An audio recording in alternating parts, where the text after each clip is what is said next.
Conspiracy, deceit, mystery, intrigue, stealth, action, and puzzle solving. These are the many parts that make up Ion Storm's ambitious new effort, Deus Ex. Deus Ex is a massive 3D adventure game that is so open-ended, it is tough to categorize by today's standards. Warren Spector, the man behind the game, is a computer game development legend. He pioneered the hybrid first-person shooter adventure role-playing genre with the original System Shock, and he wants Deus Ex to have this same impact. It's a game I've been thinking about for many, many years now, set in something very much like the real world, but with some James Bond espionage aspects, and also some X-Files conspiracy-oriented stuff. It's the conspiracy-oriented stuff that's got me all paranoid now. All the research is making me a little crazy. What is it? What kind of game is it? Hard to categorize, actually, and I'm happy about that. A lot of people are saying next generation role-playing game. Yeah, sure, okay, maybe it's that. A lot of people are saying it's the logical extension of the adventure game genre. I'm comfortable with that too, and we're taking that a step further with Deus Ex. We're actually trying to make a game that's hard to categorize.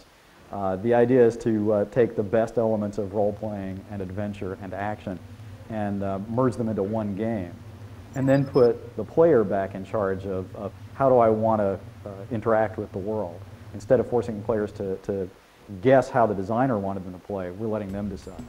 A thick tapestry of mystery and intrigue surrounds the game's plot. From the opening scene, the truth is vague. Even the protagonist's name is in question. First of all, J.C. Denton is his code name, and you're going to have to give him his real name, and that's going to come into play in the actual game.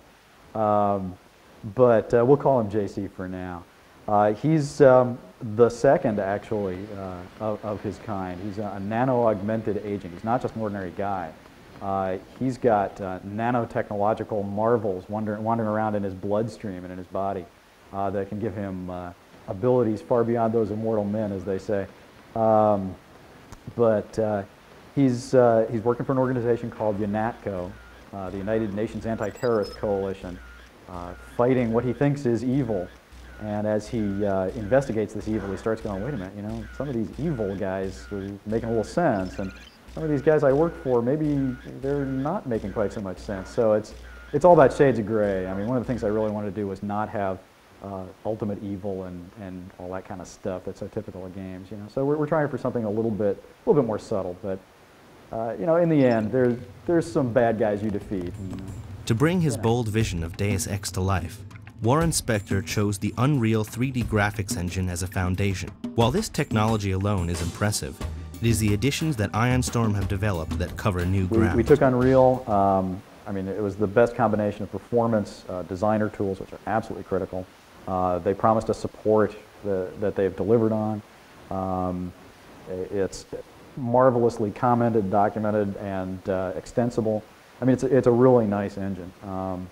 And we've added all sorts of, you know, role-playing and adventure elements. We've added a conversation system, inventory system, the nano-augmentation system I described, all sorts of 2D interface things that didn't exist. We've added a lot, but the best part is we haven't had to change a lot of Unreal. It was a really great starting point. Character development will play a key role in progressing through the game, and the system that Deus Ex employs is unlike any other. You know, everything in Deus Ex is designed to differentiate one character from another. And we have several systems designed to do that. One of them is the nanotechnological augmentations. So for example, one of the things you're going to have to do during the game is you'll find these augmentation canisters, is what we're calling them. And you'll have to decide when you find one, am I going to use the firmware in this canister to become the guy who sees in the dark and can see heat sources? Or am I going to be the guy who can zoom in on things far away and see, get targeting information? Okay, you have to decide, am I targeting guy or see in the dark guy? Similarly, you'll have to decide, am I going to be the person who runs and jumps farther and faster, or am I going to be the person who moves silently no matter how fast he moves? Although you can wield a host of deadly weapons, many of them are non-lethal. In this game, you don't have to kill everything, and sometimes you'll be better off if you don't. We've got, you know, about 20 weapons. of various sorts, many of them non-lethal, many of them quite lethal.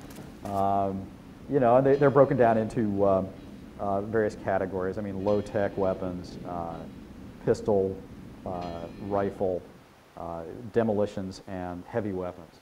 And we have a skill associated with each of those, so we're going to make you choose that too. I mean, if you're the guy who puts all his points into pistol skill, you may be a great pistol shot, but pick up a law, you know, an anti-tank weapon, you might not be quite as good with it. So even there, you're going to have to make some choices. But the key for me, I mean, one of my favorite things about the game is you can say, I'm going to be the guy who doesn't kill people, you know? Using the non-lethal capabilities is actually a lot of fun, and it gives you a completely different experience from the guy who just goes around and says, okay, I want to play this like it's quick. The version that was shown to us was only 60% complete, and thus the game will change a bit before it is released. But the conspiracy is now out in the open, and it's just a matter of time before we're all deeply involved.